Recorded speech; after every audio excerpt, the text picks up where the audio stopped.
I don't remember watching him play live, but he was a pretty popular name in our house because my parents grew up in northeastern Ohio.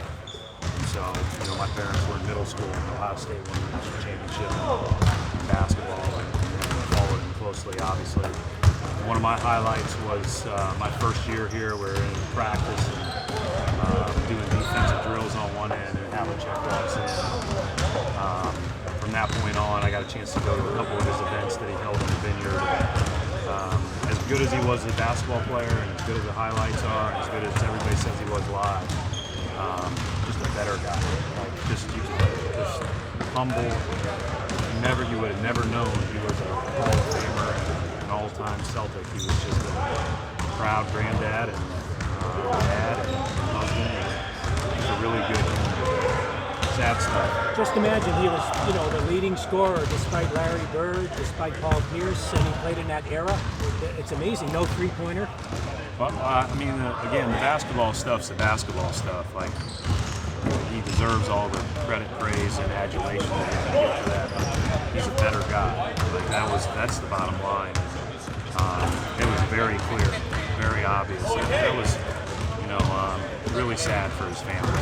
Brad, do you think your players, as young as they are, know a little bit about John Havlicek and what he did? I think we're all really appreciative and understanding the uniform that we put on and the people that came before us. Obviously, some of these guys weren't born when Bird was playing, so let alone the 60s and 70s. But I think, obviously, we're all very aware of the history. We talk about it often. We've been fortunate enough to meet a lot of these guys that have been through. John wasn't through with this group, obviously, because he's been ill. But it's a sad day for basketball and certainly anybody that's ever worn a Celtics uniform. How do you see his legacy living on through the Celtics organization? Yeah, I think we all try to live up again to the responsibility of the uniform and what it means to the city and what it means to the region.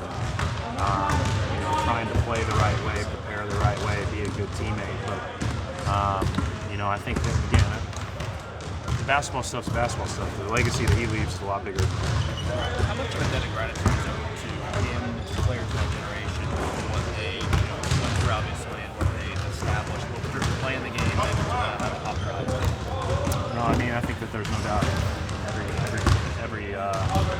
I think the Celtics in general play a large role in that, obviously, with all the success, all the players, all the accolades, the greatest winner in Russell of all time, and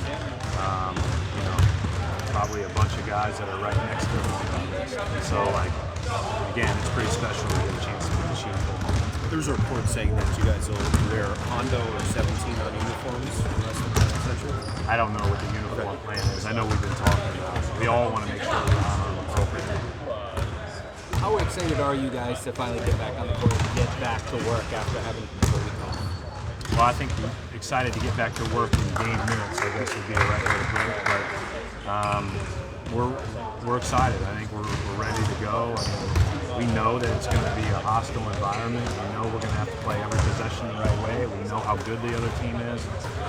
Milwaukee established itself as one of the best teams in the NBA all season and backed it up with 60 wins. So they're tough, and we're going to have to be on our A game for all 48 minutes. That was the difference between this year and last year. Obviously, you guys have Kyrie and Gordon Hayward this year.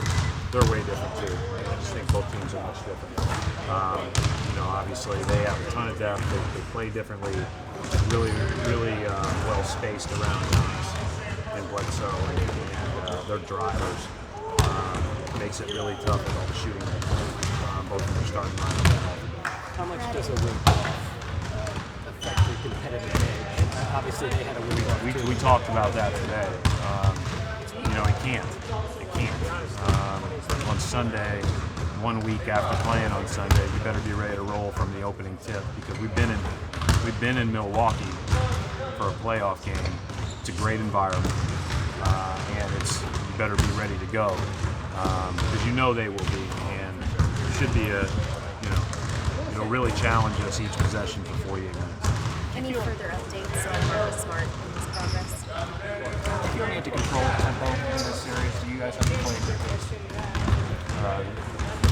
chases the next right play.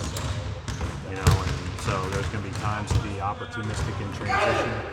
There's going to be times where you have to pull it out and decide that you need to search for a better shot. But you cannot play haphazard, because haphazard possessions, turnovers, you turned it over too much against Indiana, and bad decisions at the rim when you get blocked lead to points on the other end, and they happen quickly and in less steps than the rest of us can achieve. Brad, how unique is Giannis in terms of his? I mean, it's pretty obvious. His physical ability. That's what I was talking about. He gets down the court in less steps than anybody I've ever seen. It's amazing.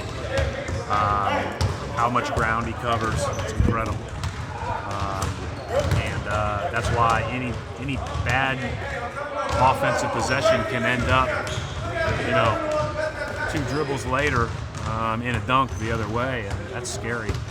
That's why possessions are ever so more important when you get to this point in the playoffs. When you back off him, like you said, he can get to the rim in 2 steps from the 3-point line. I mean, that's no one in the league can do that. That's why it's hard to let him have a head of steam. Everybody's got their own way that they choose to guard him. But if he gets a head of steam, I think you're cooked. But what kind of things has Marcus been able to do? Like what's he been able to do now physically that he wasn't able to do? I haven't. Since I talked to you last, I have no idea. I haven't watched. We were practicing while he was doing stuff. No idea. Did you want comfortable with this year in terms of his teammates and also, well, that's a great performance. Does it seem like he has enough trust in his teammates? That would have to be a question for him. I don't know the answer to that. He's a stud. He was a stud last year. You think he's the MVP? All those guys improved, yes. You think he's the MVP this season?